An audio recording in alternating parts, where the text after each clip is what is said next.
Hi, welcome to SBR Sports Picks. My name is Peter Loshak. It's bowl season in college football. Today is Thursday, December 21st, and we are talking right now with Steve from collegefootballwinning.com.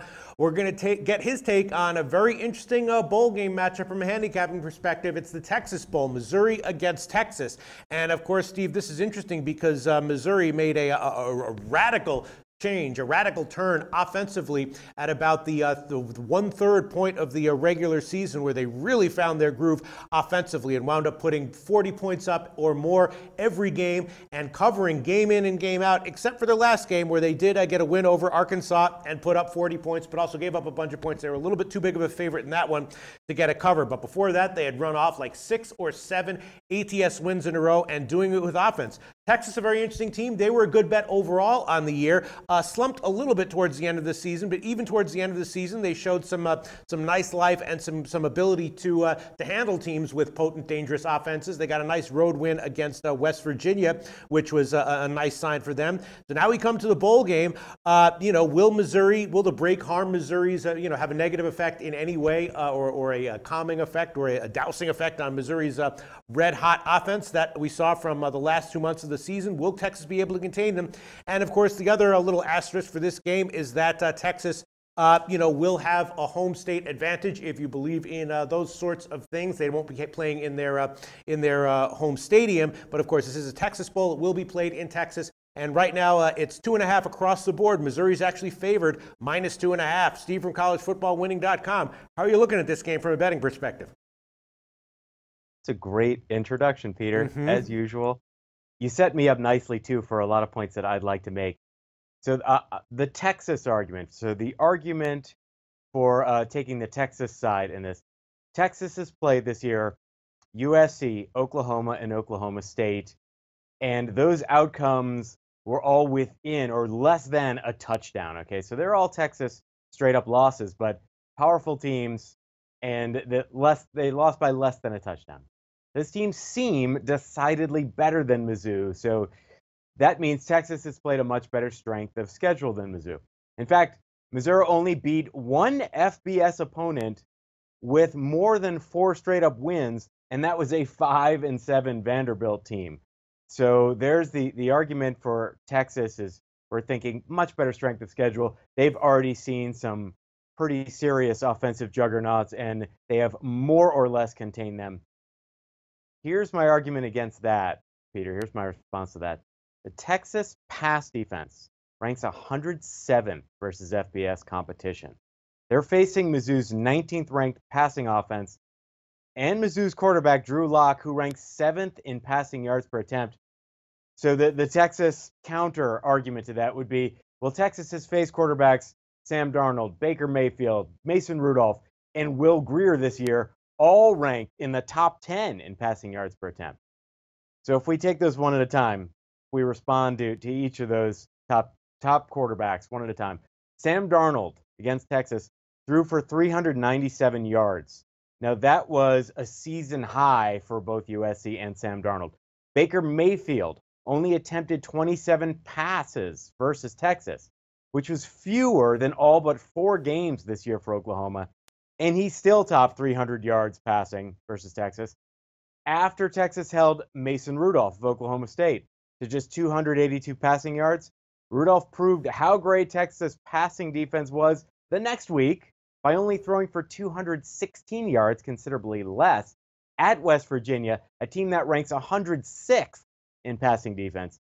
And speaking of facing West Virginia, you mentioned they got a nice road win at West Virginia.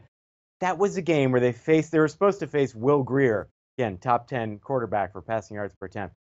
He left the game in the first quarter after scoring a touchdown against Texas, getting injured on that play, not returning. So they didn't really face him. And most importantly, those Texas defenses that we saw in those games, that is not the Texas defense that we're going to see in this game that's facing Mizzou. Out for Texas, Peter, so important. Defensive backs Deshaun Elliott and Holton Hill. Also, linebacker Malik Jefferson is questionable. He's got 2 reasons not to play in this game. Number 1, he's got turf toe. And number 2, he is contemplating leaving for the NFL.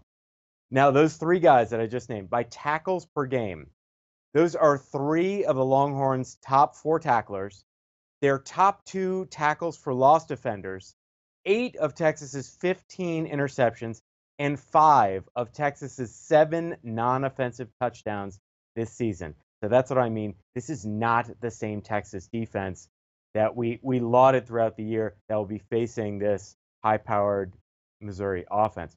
Let's talk motivation. This is a bowl game. Motivation can be important. You'd be tempted to think, as you introduced, I'm so glad you did, teams from Texas would be motivated to play well in the Texas Bowl, defend the Lone Star State. History says that's not so. Teams from Texas playing in the Texas Bowl are 4-5 straight up and just 3-6 against the spread, so overvalued against the spread. Peter, do you remember DeLoss Dodds? Yes, I do know who that is, Steve, but refresh our memories. DeLoss Dodds is the former Texas athletic director. He was their athletic director for more than 30 years. He just left a few years ago. He has a quote, so he is just disrespecting Missouri in his quote. He said, this is just, I think it was about 4 years ago, take a school like Missouri. Our bad years are better than their good years. Now, he said that after Mizzou had left and joined the SEC. So these two schools have not faced each other, not played each other in football at least, since that quote. You might say, why are you bringing up a quote from 4 years ago? It's relevant because Mizzou folks have been bringing it up as bulletin board material. So again, motivation in favor of Mizzou. With a win, Mizzou would be just the second team in college football history to win 8 games after starting the year 1-5. Again, you might say, okay, big deal, nice statistic. But that's a statistic that Missouri head coach Barry Odom has been throwing around. So that, and the fact that he feels that way and thinks that's important, and beating a name program like Texas is important and is a big deal to him and therefore these Missouri Tigers.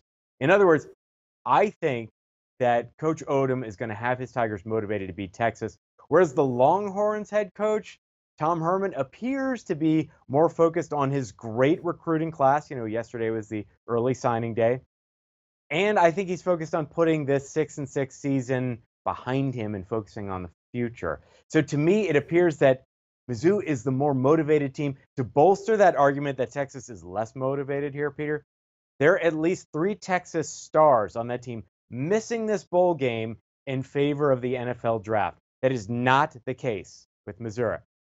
Now let's look at some betting data indicators. The last 10 years of bowl games, Peter, the favorites of 3 points or less, just like Missouri is in this one so far, they have beaten the spread 51.24%.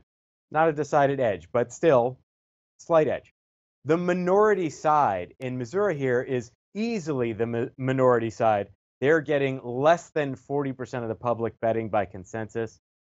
The minority side in all bowl games, they've beaten the spread 54.32% of the time last 10 years, bowl games. So again, edge Missouri. Minority favorites, like Missouri is here, they've beaten the spread 54.29% of the time last 10 years in bowl games. Line movement. So right now, by consensus, this line opened with Missouri as an even smaller favorite, about -1, -1.5, and it's moved to -2.5. That line movement in bowl games the last 10 years, believe it or not, Peter, the line movement in general, just general line movement on the spread, has been wrong more than it's been right. So it's been wrong 51.94% of the time. You might think, well, it sounds like it favors Texas then. But reverse line movement, which is what we have seen here, so the majority of the bets coming in on Texas, and yet Mizzou became an even greater favorite. Reverse line movement has indicated the correct side 56.63% of the time the last 10 years of bowl games. So again, decided edge for Mizzou. Starting with October, so starting October 1st, until now, the last 8 games, Mizzou has averaged beating the spread by 15.88 points per game over that 8-game span. Whereas in that same 8-game span for Texas, they've beaten the spread by an average of just 1 1/8 or 1.125 points per game. In other words, the betting markets have been way off with Mizzou. They have been underestimating them tremendously, more than an average 2 touchdowns per game, while Texas has been playing right at or extremely close to betting market expectations. So we have one team that seems to be understood, another team tremendously undervalued here in Mizzou. My conclusion, Peter, as you know by now, I'm actually going to hold off betting this game until closer to kickoff. Obviously, a lot can happen between now and then. And as of this taping, for example, neither team has even released their depth chart yet. But if this game were to be played now, and all things were exactly as I think they are, and nothing is going to change, I'd take Mizzou -2, which is a number easily found here in Las Vegas, not so easily found offshore. But Mizzou at -2.5, again, all factors remaining as they are now, would still be my recommendation. So let's get closer to kickoff, continue to monitor the depth charts to look for any surprises. But short of that, continue to check places like SBRodds.com to shop for the best number to get Mizzou less than a field goal here. All right, that was a thorough as hell breakdown. Steve from collegefootballwinning.com. Right now it is 2.5 across the board. No 2s, no 3s. Every place has 2.5, and no place even has anything juiced. So the market very set on where this line should be at the moment. And Steve from collegefootballwinning.com believing value with Missouri at -2.5. I'm definitely convinced. I might tail this one, Steve. Thanks so much. Tell us one final time what's going on at collegefootballwinning.com.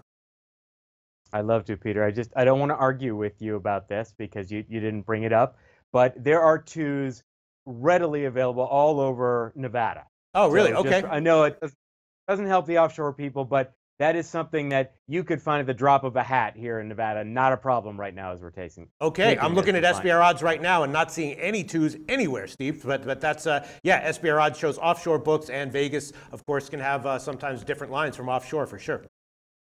Yeah, literally about half the places you go in Nevada, you'll find 2s here. But I'm not going to argue -2, -2.5. Right. As I said, all things being equal, I'm still taking Mizzou -2. The difference between -2 and -2.5 is not significant. We're not crossing any significant numbers there. So not an argument. At collegefootballwinning.com, Peter, all we do, you know this, but for the viewers, all we do is college football betting recommendations. That's all the company does all year round, even in the off season. That is our sole focus here at collegefootballwinning.com. We're a company founded on making betting recommendations using sets of algorithms. We call those algorithmic betting recommendations our formula. The formula, lifetime of the formula, this is current as of right now, has beaten the spread 60.61% of the time. This season, it's beaten the spread 65.75%, one of our best seasons. We have given out over the lifetime of collegefootballwinning.com 215 bowl recommendations now. We are 63.9% against the spread in our bowl recommendations, including last season for all of our bowl recommendations. We went 13-2 against the spread. All of that is great news, of course. The bad news is you cannot join us right now. We're currently closed to new clients, but you can go to collegefootballwinning.com and you can join our waiting list for next year, for this year, if we have an opening. So again, go to collegefootballwinning.com. We'd be glad to have you join our waiting list. Awesome, Steve. Thanks so much. Appreciate all the great analysis you've given us for free all season long. We'll talk to you again very soon. Hello, SBR YouTube followers. I am JoJo, and before you go, I want to let you know about our new college football contest. As we all know, bowl season is right around the corner. And to add to that excitement, we are announcing our 15K College Bowl Handicapping Showdown. We are going to be awarding amazing prizes, and members from all over the world can join in on the fun. Join our forum, follow us on social media, and remember to share and like this video. I've been your host, JoJo, and until next time, thanks for watching.